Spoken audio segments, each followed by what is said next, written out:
رونالدو يقود البرتغال لفك عقدة ألمانيا والتأهل إلى نهائي دوري الأمم بقيادة كريستيانو رونالدو. تأهل منتخب البرتغال إلى نهائي دوري الأمم الأوروبية بعد فوزه على ألمانيا بهدفين مقابل هدف مساء الأربعاء الرابع من يونيو 2025 في ملعب أليانز أرينا بمدينة ميونخ. ملخص المباراة: ألمانيا تقدمت أولاً في الدقيقة 48 بهدف من فلوريان فيرتز بعد تمريرة من جوشوا كيميش، لكن البرتغال ردت سريعاً عبر فرانسيسكو كونسيساو الذي سجل هدف التعادل في الدقيقة 63 بتسديدة رائعة من خارج المنطقة.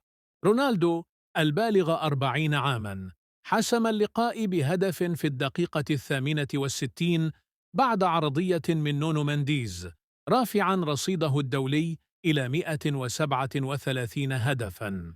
أرقام وإنجازات: هذا هو أول فوز للبرتغال على ألمانيا منذ يورو 2000، وأول انتصار على الأراضي الألمانية منذ عام 1985.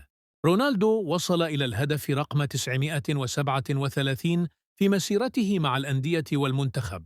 البرتغال ستلاقي في النهائي الفائز من مواجهة إسبانيا وفرنسا في 8 من يونيو.